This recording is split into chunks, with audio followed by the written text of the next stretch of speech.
Everybody, this is Coach Amy coming to you from beautiful Georgetown, Texas, here in room 122. We are in 9-2.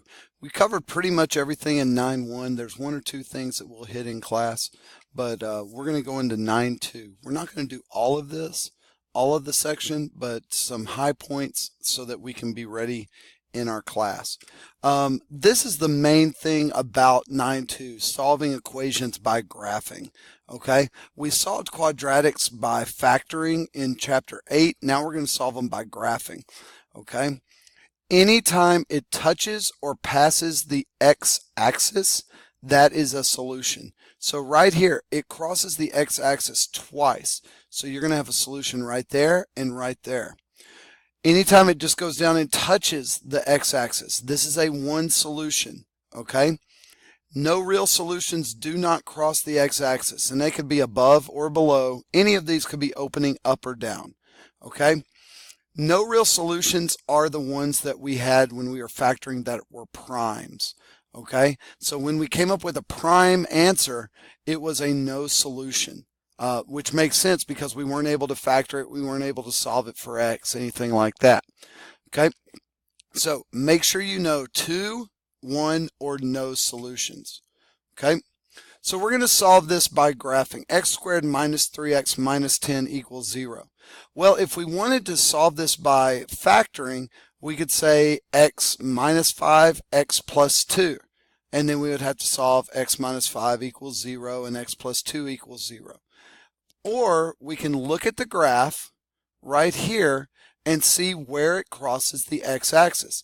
It crosses right here at 5, right here at -2. So I know that this is going to be two solutions of 5 and -2. Doesn't get much easier than that. Okay. Now, how would you graph this? Well, just start picking numbers and put them in there. I always put 0, 1, and 2, and -1, -2, just to see where they end up and what that parabola is going to look like. Okay. All right, so you could put those numbers back in. All right, they put -2 right here and it equals 0. They put 5 in right here. Both of them check out.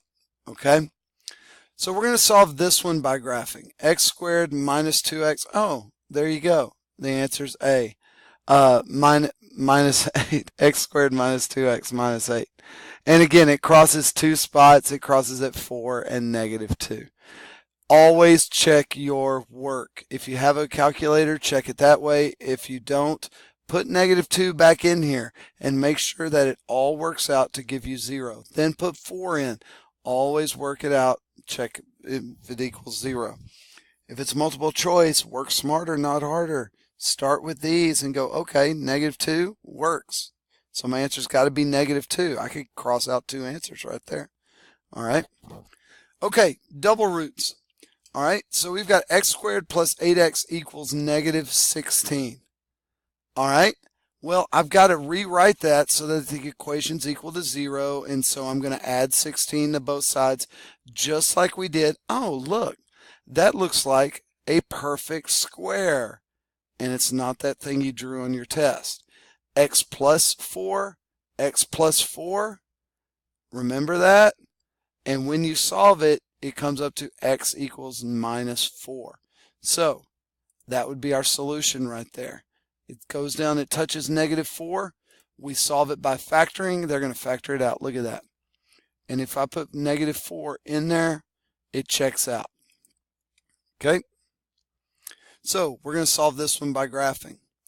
If I add 1 to both sides, that's x squared plus 2x plus 1. And you're only going to have one answer on that. It's going to be x plus 1 times x plus 1. So what's our answer going to be? It's going to be B, -1. It goes down, it touches -1 and comes back up right like that. Okay. What if it doesn't have any roots? Well, we're going to graph that. Okay. So we chose, or they chose -1, 0, 1, -2, -3.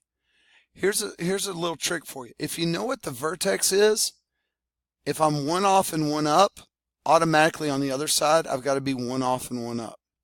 If I'm 2 off and 1, 2, 3, 4, I don't even have to solve for that. I know that it's 2 off, 1, 2, 3, 4. Because this line of symmetry right here has to have the same dots on this side as that side. So if I was to solve for my line of symmetry by negative b divided by 2a and come up with negative 2 over 2, or yeah, negative 2 over 2, there you go. It comes up to that being our line of symmetry, and we can solve it. There are no solutions to this. Okay. Looks like if we graph this out, I'm just going to skip ahead. Again, no solutions right there. If you can get that part down, guys, I will work on this next part in class where we're writing quadratic functions given what the graph looks like. Okay, we will work on that together because we can go over the video, and I'm not making a video over this, but it is super confusing right now. Okay, so that's your video. 6 minutes, not too bad. Make sure you understand 2 solutions, 1 solution, no solutions. Have a great evening. We'll see you tomorrow.